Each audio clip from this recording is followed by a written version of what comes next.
Hello all, this is List Vendor. I'm going to do a quick playthrough of the Sega Genesis classic Castle of Illusion starring Mickey Mouse.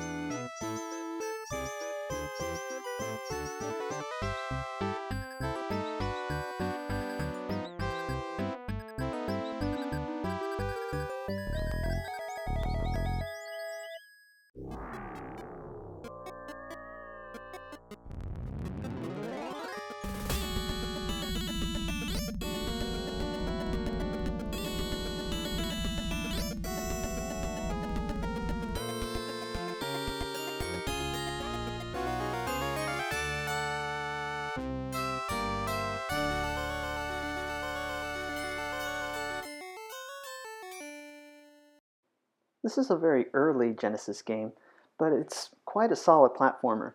When you start the game, you end up in this options menu, but I won't be changing anything. The difficulty only affects how much health you start with. If you play on easy difficulty, you only get an early part of the game. You only get to collect a few gems and that's it.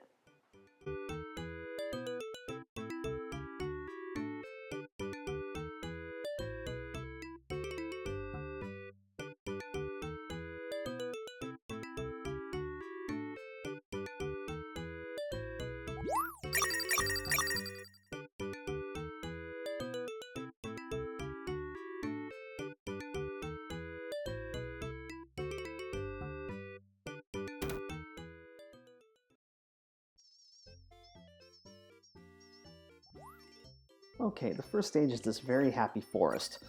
This is kind of what inspired me to do this LP. This forest reminds me very much of the first stage in Cuphead. All the little mushrooms and trees and flowers just kind of reminded me of it. Obviously, Cuphead's style is a lot more aggressive and evil looking, and this is a very happy looking Genesis game. It's an early Genesis game, but it's really quite good. Mickey Mouse is a pretty bog standard platform hero. He stomps on his enemies with his butt to finish them off.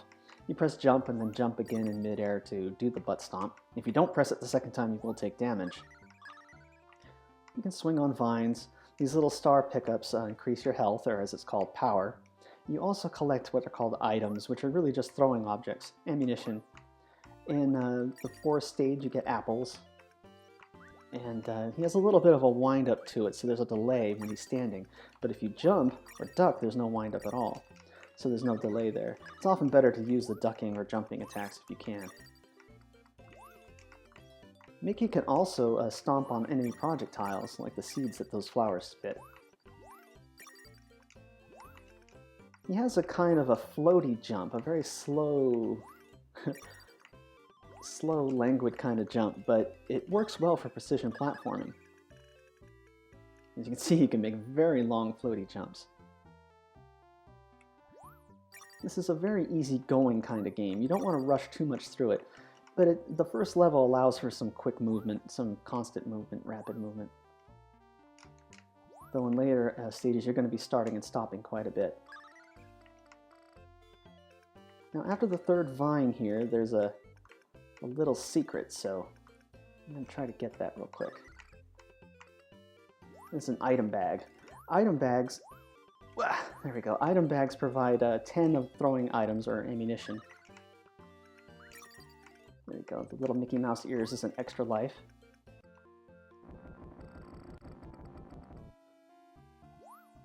Woohoo! This game provides some little, I guess what you would call today set pieces, like that little Indiana Jones section, where a giant apple rolls after you, and it plays this dramatic music while it happens. If you dilly-dally afterward, another apple will come after you. The next section of the stage takes you up into this leaves and spider webs. It's very pretty, has some nice music. I like the level design of this game because the creators of the game really worked hard to come up with scenarios and monsters that you would encounter based on the setting of the level. A lot of video games just kind of toss you into the action and put in generic monsters in every level, but this one they really thought about what would you encounter in this thing, or what kind of scenarios that are similar to Mickey Mouse cartoons would you encounter.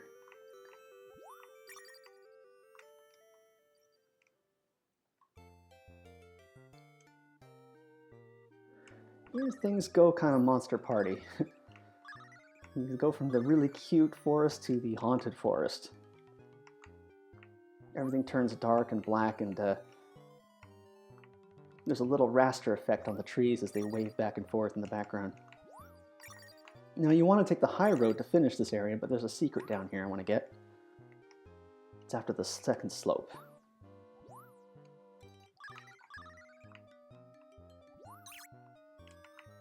You have to bounce off the ghosts to get to them.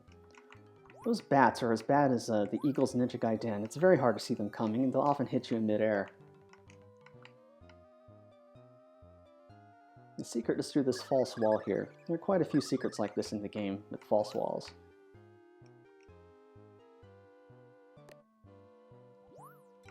If you continue along the surface here, you'll just end up at a dead end, so I'm going to go back and try to bounce on the ghosts' heads again. Thankfully, the ghosts don't hurt you if you touch them any other way. Just bounce off their heads. If you hold the jump button as you butt stomp them, you'll bounce a lot higher, so you'll need to do that.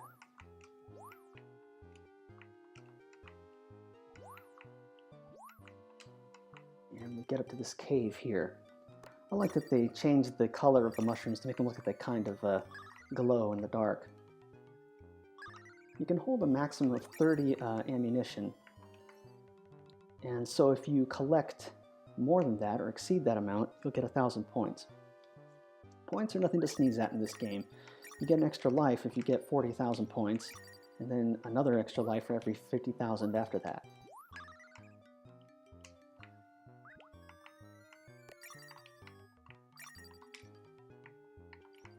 One-up pickups are very hard to come by, so I recommend doing that. This game starts off very easy. It is a game for kids after all, but I would not underestimate it. There are some parts later on where it gets surprisingly frustrating, surprisingly difficult until you've done the levels a few times. It still adheres to the old school adage that you have to die a few times to learn your way through. Now we come to the first boss. The boss music in this game is excellent. The pattern of this boss is relatively simple.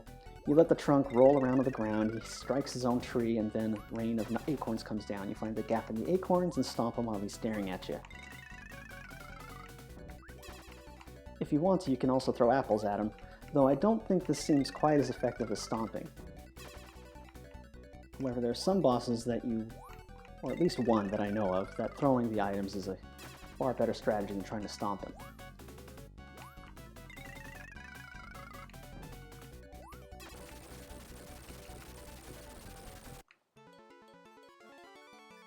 Once he's taken care of, the gems you're looking for in the game will drop down. You just grab them like they're the crystals from Castlevania.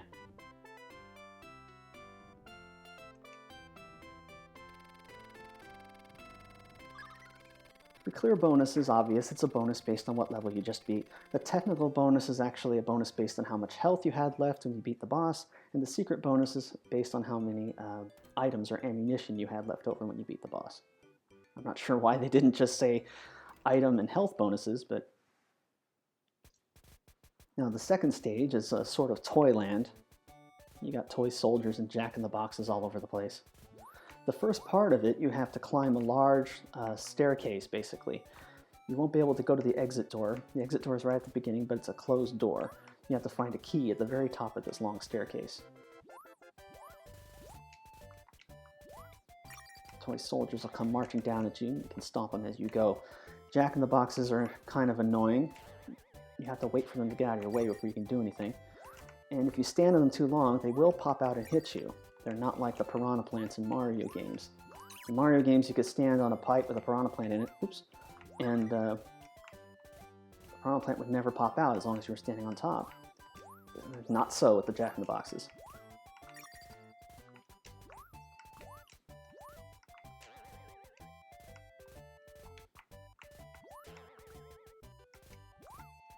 You can throw stuff at the Jack-in-the-boxes to get them out of your way, but I'm out of ammo right now. Your ammo empties out every time you start a new stage. This is a secret area that you can only get if you stomp on that soldier, right? And there's an item up here you can only get if you stomp on the plane. So now I've got 10 marbles. In this stage, marbles are your ammunition.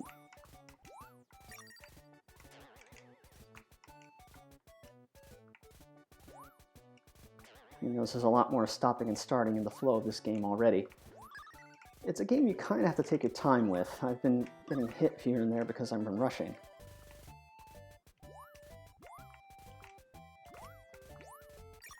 You really have to stop and take in your situation constantly.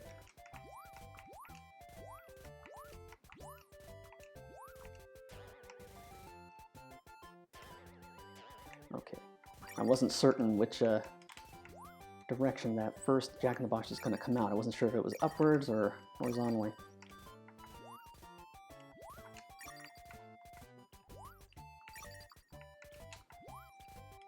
Okay, we've got the key here, and we're about to touch into another set piece of the game. When you get the key, all the stairs flatten, and you have a long run all the way back down to the entrance.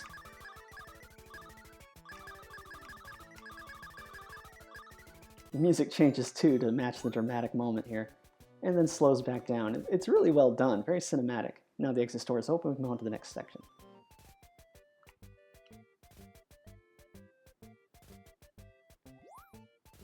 This is kind of a meat and potatoes area.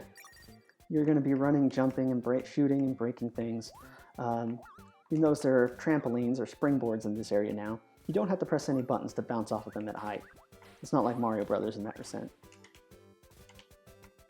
You'll be throwing items to break these yellow bricks. Oftentimes they have hidden health underneath them.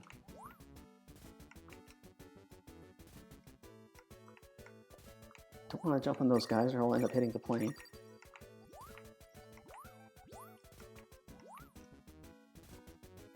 Here's a familiar pattern. You probably remember blocks moving like this in Sonic the Hedgehog. Now there's a false wall here. The springboard will help you get to it. If you can bounce through here, it's false, and I think you get a health out of it. Yep.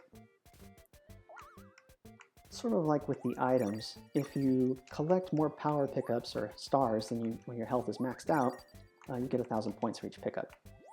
Now, for some reason, there are these slabs of Jello in the middle of this Toyland that will suck you in like quicksand. If you sink all the way in so that Mickey Mouse's head gets sucked under, he will die instantly. So just keep jumping to get out. This is the only instance of it in the whole game, so you don't have to deal with it after this.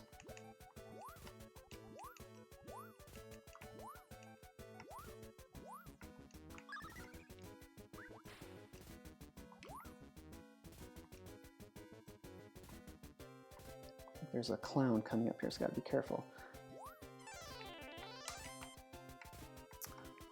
Clowns are kind of cool because if you stomp them, their unicycle will continue rolling along and knock out any enemies it runs into.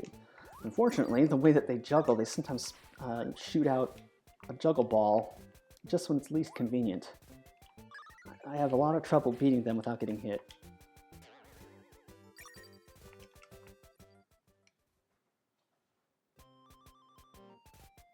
Now the final section of Toyland is just a straight shot. There's no verticality to it, but it has a pretty neat little gimmick that shows off the power of the Genesis at the time. Grabbing this pickup switches the whole stage upside down.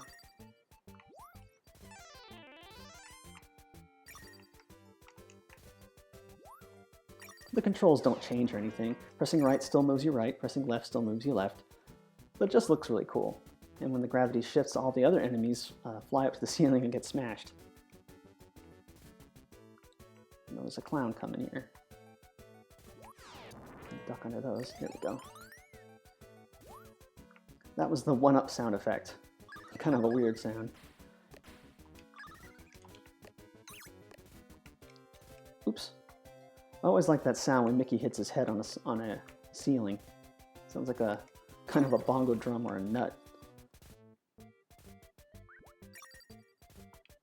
The ceiling's too low to try to stomp that guy. Thankfully, we've got plenty of marbles to go around. You can get those pickups by stomping on an enemy, but didn't want to take the chance of getting hit.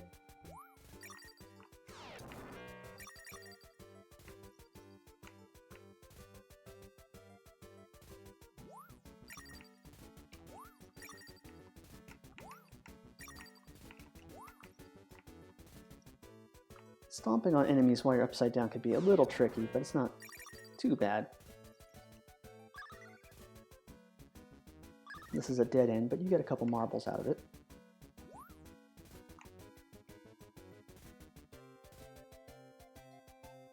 I love Mickey's happy little march. He's just so happy to be on this adventure. But you wouldn't expect him to look any other way in a video game at this time. Now the boss of the Toyland is a giant Jack-in-the-Box. He will hop at you a couple times, make sure you have to run under him, and then he will fire out his spring-loaded boxing gloves, in which you must duck under. After that, he spits out these spring boards, which you'll use to stomp on his head. Now I'm ducking every time because sometimes he fires this boxing glove after 2 hops and sometimes he fires it after 3. It's not easy to predict.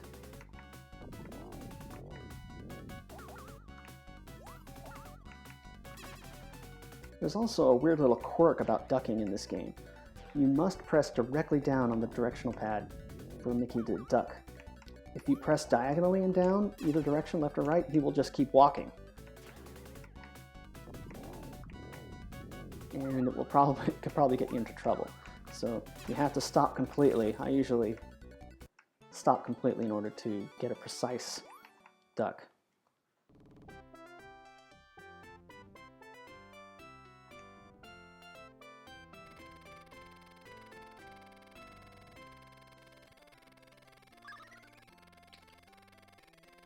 That little pickup sound means I got another extra life.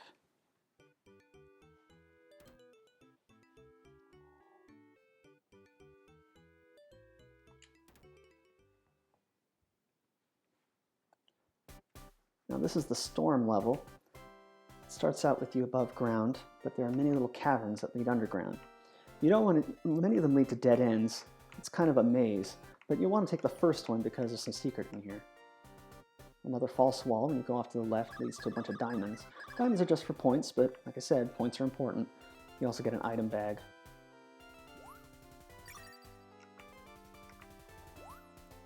You see this water spout coming out here. There's a little bit of swimming to do in this stage too.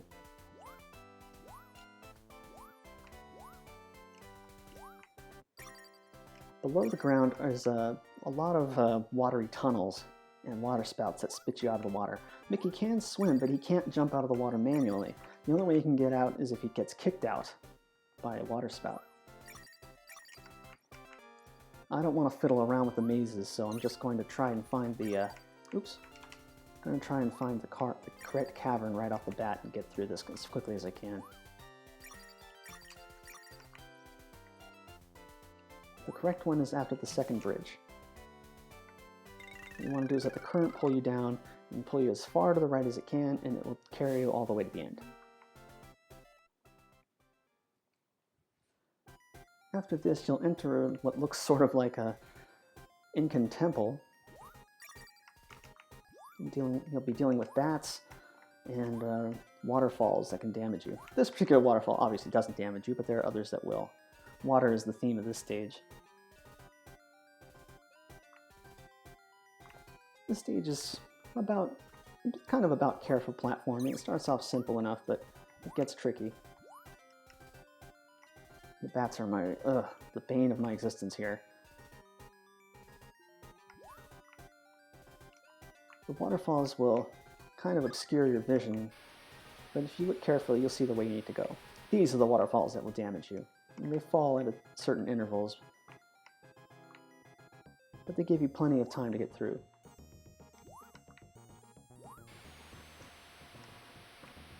You want to drop down into these platforms here. Let's do some very precise platforming. But Mickey's slow, floaty jump actually makes it alright. It's not too hard to do as long as you're careful. There's nothing up there on that high platform. There's no secrets hidden above the screen or something, or anything like that.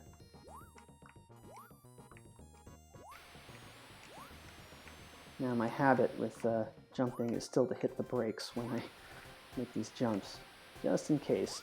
I'll push left just before I land. Now the final section of this stage is extremely frustrating. It still involves water, but instead of waterfalls, you have floods that will push you back if your timing is bad. They also damage you, so you can't afford to make too many mistakes. Now you can drop in, there's a certain point where you can drop into the water as it's falling. Ugh. But I haven't got the timing down perfectly, so it's a little tricky. So, and there are a couple times when you have to drop in before it...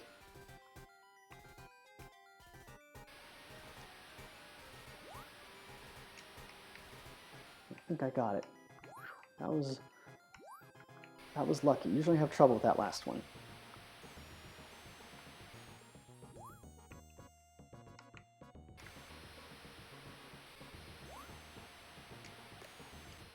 Made it. Okay, now we're at the boss. This boss can be a real pain in the neck. He jumps all over the place and he's very hard to stomp.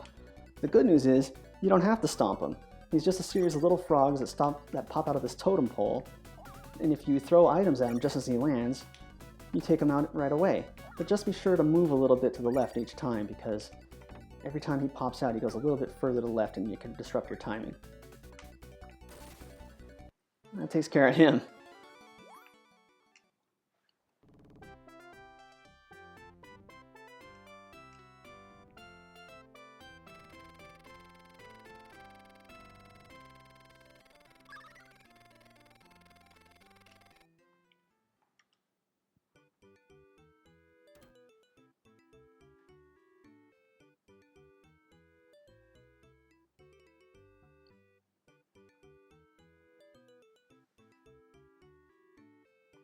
This is the study. Mickey Mouse shrinks down again, like he did in Toyland, and goes into a very huge room full of books. Ugh, and very aggressive letters. Those A's always get a piece of me. They're very frustrating to deal with. Thankfully, they're also bookworms that are not too difficult. I'm not sure what these are supposed to be. They look like fried eggs that are sitting on the shelf for some reason. Now, this first section is very brief, and you have to climb into this milk bottle to go to the other half of this stage. The other half is a very colorful candy land, where you have to do some platforming over what looks like a river of milk. You follow the milk, you take damage. There's Swedish fish popping out.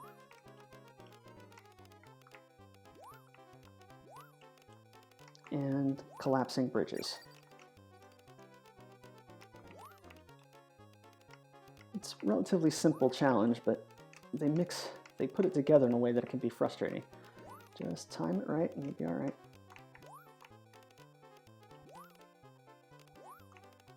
For some reason, the timing of the Swedish fish always feels a little awkward to me. It's always difficult for me to figure out.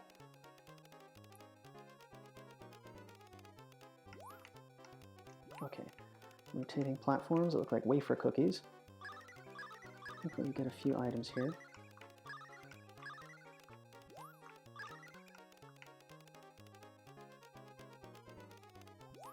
And then they just hand you a gem.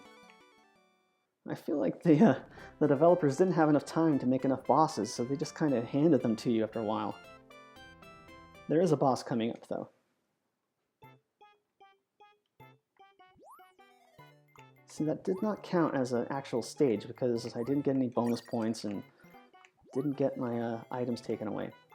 So now a new path opens up. I'm going to take these lamp chains, which is kind of a clever little variation on the vines from before, and swing across to this new area. Careful, the shelves break out from under you, so don't stop. There we go.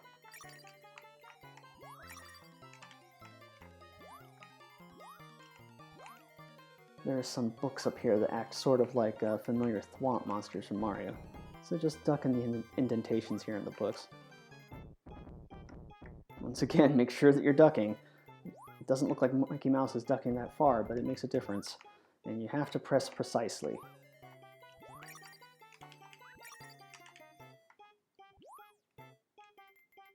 Always press precisely down. Now there are a couple of teacups in this stage that lead to sort of some cul-de-sac areas, but you get some little bonuses out of them, so it's worth going through them. Some lovely warping raster effects here as you swim through. Sugar cubes are enemies, so do not touch them. Just a little dodging test here.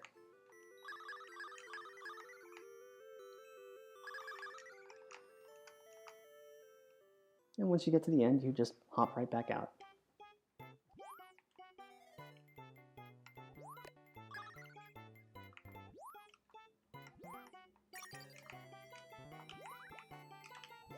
Oh,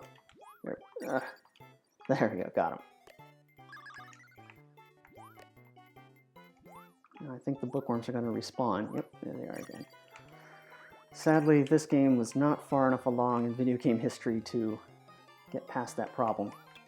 You'll see there's another rolling apple up there. So we're going to swing past it and go to this little area here. Oh, I hate the letter A's.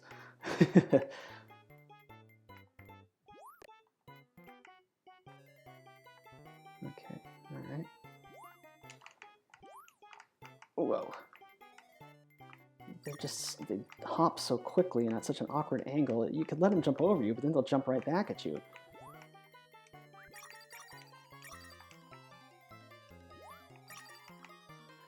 I recommend going over here to get into this little area here. You'll have to hump on some A's to get the pickups, but...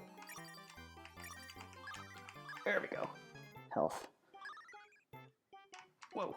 I'm expecting to be right in front of the door.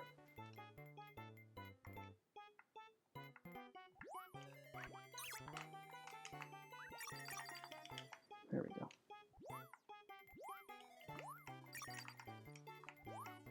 Now we're going to go back to where the rolling apple was. It falls into the teacup and we're going to follow it. It's another stage that's similar to the last teacup area. Just got to do some careful swimming. To swim, all you got to do is press C, the jump button, to move upward.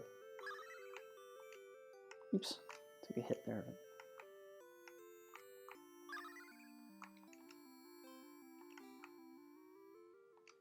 That's it, you get some apples out of it.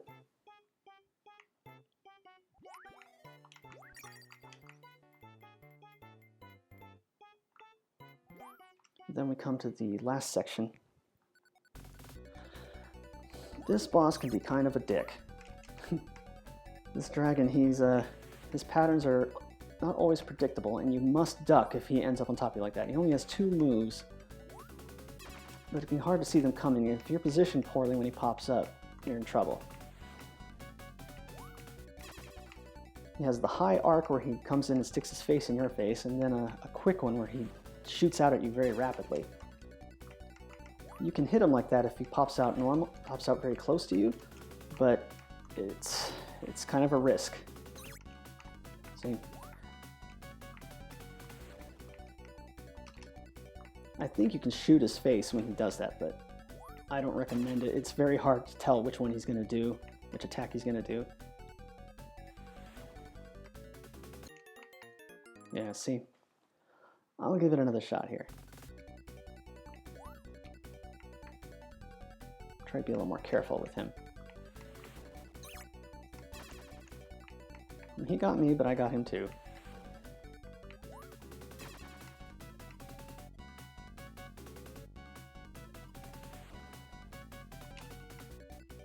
Almost had him, but...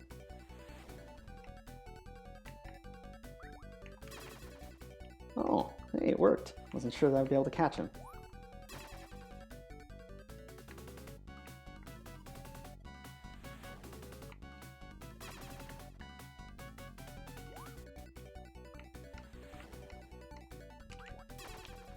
Hey, got him again.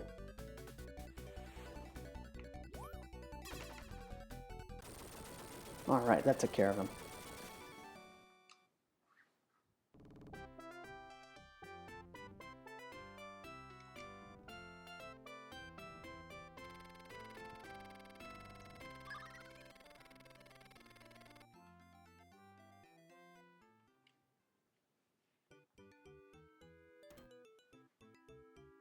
Just one stage left. It's kind of tricky though and requires a little bit of memorization.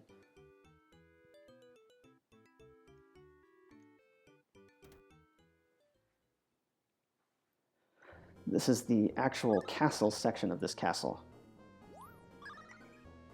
Whoa.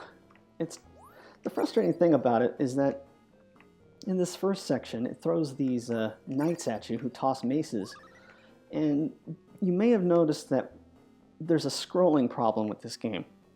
The screen won't start scrolling until Mickey is beyond the halfway point of the screen, which can be kind of frustrating. So you can walk face first into these maces before you have any chance to react. Now, something else to watch out for are these background knights. They look harmless enough since we're holding, what, flags? But some of them wake up and try to attack you with them, like that. And if you get hit by them, you take damage. Now, I skipped that first hole because you don't want to go that way. It's just a dead end. What you want to do is go down the second hole here. I'm going to try to... there's a secret this way, but you have to bounce off this knight to get to it. And because it's so high, you have to be sure you're really near, he's really near the wall.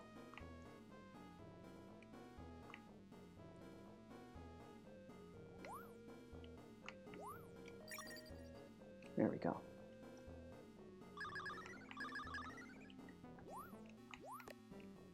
Now we're going to head left. I've got to make sure these knights don't respawn. There we go. Now to the left, you're going to get some crushing ceilings. This first one you can get past just by running. Just keep moving. But the next two you'll encounter a little different. Now here, that third knight is a little faster than the other ones in the background, so you want to jump over him. Now this one, only the odd blocks fall, and they seem to fall a little more quickly. If you try to run past them, they will hit you. Thankfully, neither of these background knights do that, hit you. This last section here, only the first and third ones drop. Only the, oh, I'm sorry. They do drop, they just drop a lot more slowly, so you can pass the first one. This is a falling platform, just let yourself fall. There we go. Don't try jumping or doing anything silly, and you'll be fine.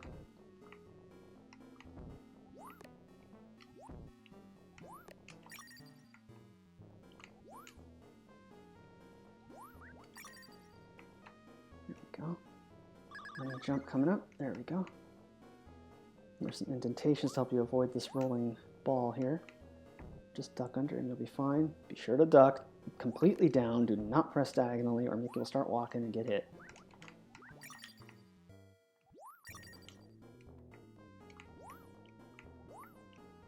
There's a secret over to the left here. Kind of a secret, really. I mean, it's just a little sidetrack. You can get some diamonds. Oops. Little corner jump. Now these bubbles kind of look like you might be able to jump on them, but don't. They hurt you. It's a falling platform, but you're going to want to jump off of this one because it will pull you right into a poisonous pit there. See, a lot of these things are things you would not know the first time you play it. You just have to encounter it and get killed several times until you learn how to do it. Falling platforms mixed with bubbles.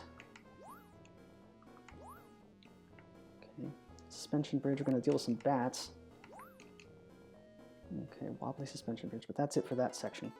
And you get handed another gem.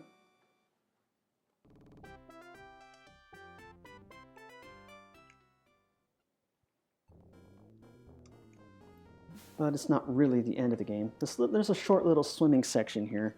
It's kind of a maze, but it doesn't take very long. There's a bit of a current, it kind of reminds me of the labyrinth zone in Sonic the Hedgehog. You can see the bubbles pushing Mickey Mouse backwards, so you want to keep moving, or else this fish will get you. Okay, you want to take the top first, and then you want to take the bottom path second. If you take the top path, you can get some a bag of items, but I'm pretty sure you'll get hit in the process. And that's all there is to it, thankfully. Then we come to the final section, the clock tower. This is a pretty straightforward area. You just follow the platforms, really, the gold platforms. You're going to be jumping on giant cogs and just working your way up. The real issue is with the bats. The bats kind of pop out at you from nowhere and it can be hard to see them coming. The rest of the obstacles are not really too difficult to deal with. See? See? Gosh, that's frustrating. The game is a little nice, though. It gives you some health as you go. It's not like Castlevania, where you have to pray for a pork chop. There's nothing up there, but I don't think I'm going to go for it. Oops.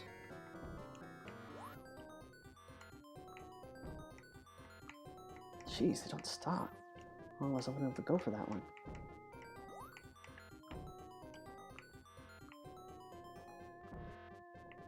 There's a pendulum here I need to get on.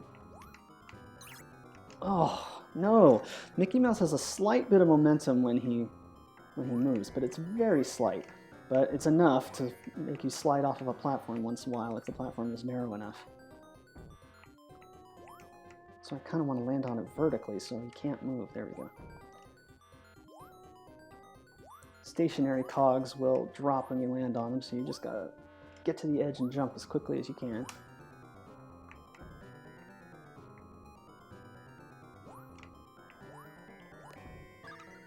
Save that other one in case I need it.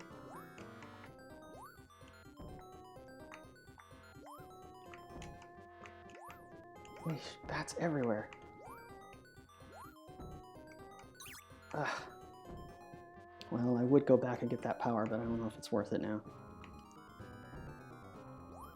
We're almost at the end, because the screen can't scroll up anymore. There we go. Now we're at the last normal boss. He looks like the giant from the Mickey Mouse, Jack and the Beanstalk stories. What you want to do is lure him into trying to swing his hammer at you and then jump on his head. Every 3 swings, he'll do a hop. You notice he covers his head if you try to do it any other time. I took some hit on that one.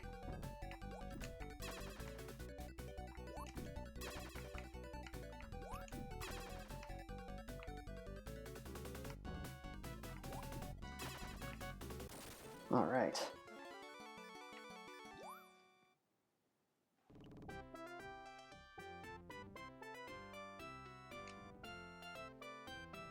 You're indeed going to the final battle after this. As you can tell, it's not a long game, but that's the way platformers were back in this time.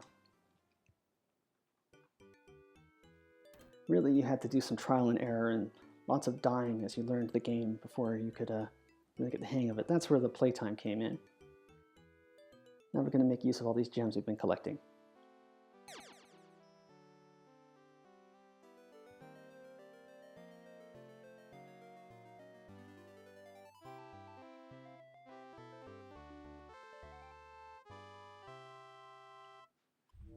We come to the final battle with Miserabelle.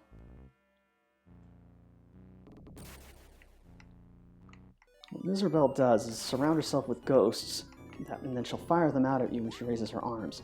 After that, she teleports to one of 4 locations in the room, and you have to stomp on her head after she fires them. I don't think I have enough time to do it that time, but...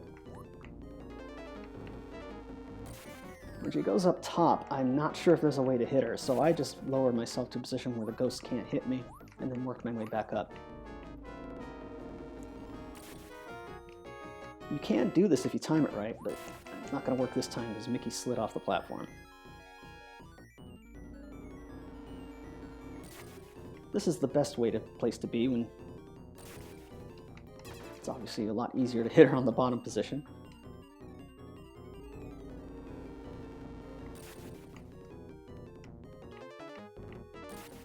The ghosts can also hurt you as they're flying in to the ring. So when she first appears, you have to be sure you're not in this position where they can hit you. You can stomp on the ghosts as they're flying out, but I find that to be very risky. It doesn't destroy them to begin with.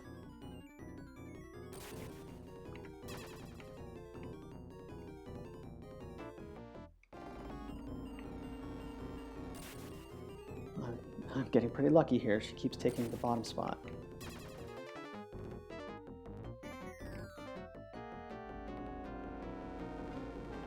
Wow, very lucky. Okay, and that was it.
It's a very cinematic game.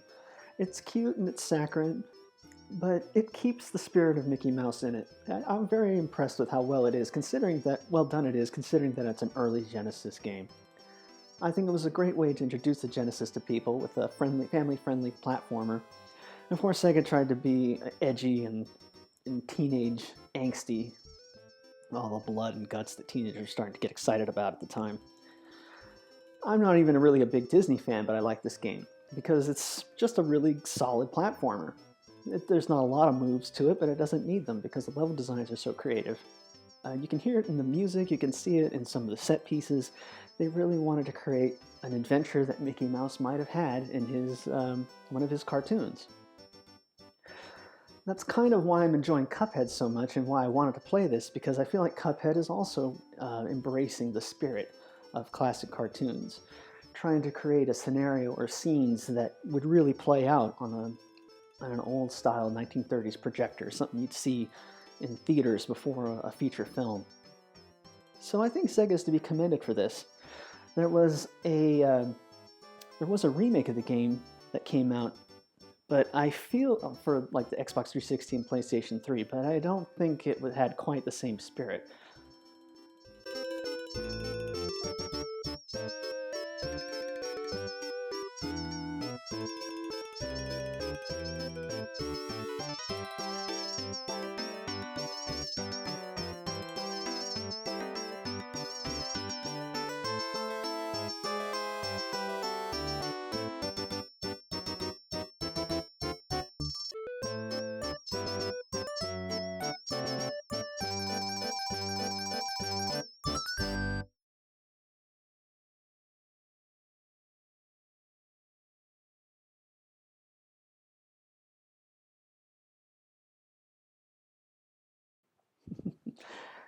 As you can see, this game really was a feature you'd see in a 1930s theater. Anyway, thank you for watching. Hope you enjoyed this little LP, and have a great day.